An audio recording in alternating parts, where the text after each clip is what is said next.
जेमेसी अनि न्यानो अभिवादन वेलाजीको दिन हामी न्यायकर्ता च्याप्टर 4 बाट कुराकानी गर्नेछौँ। यहाँनिर सिसेरा कनानी राजा याबिनको सेनापति थियो जसले इजरायलीलाई लामो समयसम्म अत्याचार गर्यो। अनि त्यही समयमा परमेश्वरले देबोरा एउटा लेडी एक भविष्यवक्ता अनि न्यायाधीशलाई इजरायलको अगुवाई गर्न उठाउनु भयो।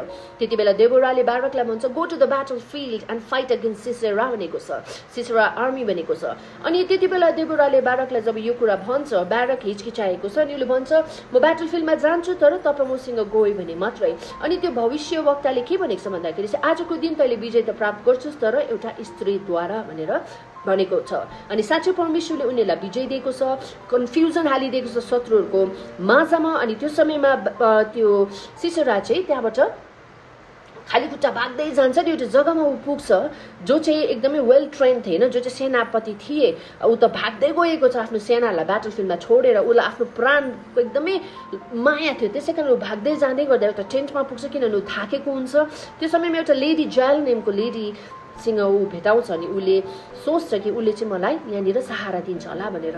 त्यो जान्छ सेनापतिभित्र अनि त्यो लेडीले दुध अफर गर्छ, दुध खान्छ, ब्ल्याङ्केट ओढाइदिन्छ। द मोमेन्ट ऊ चिर निन्द्रामा पर्छ मार्तोल काँटी लगेर उसको टेम्पलमा हिर्काएर मारिदिएको छ। आजको दिन एउटा साधारण लेडी जो चाहिँ कहिले पनि ट्रेन्डै थिएन, उसले त त्यो हात हतियार भन्ने कहिले देखेको पनि थिएन, आज त्यस्तो साधारण लेडीलाई परमेश्वरले युज गर्नुभयो इन अर्डर टु डिफिट त्यो भयङ्कर सेनापतिलाई। त्यसै कारण आफूले आफूलाई साधारण नसोच्नुहोस् किनभने God is ready to use people like you and me. God can use anybody हुन्छ नि, even unexpected people like jail. त्यसरी नै साहस र सही समयको निर्णय महत्त्वपूर्ण हुन्छ। परमेश्वर न्याय गर्ने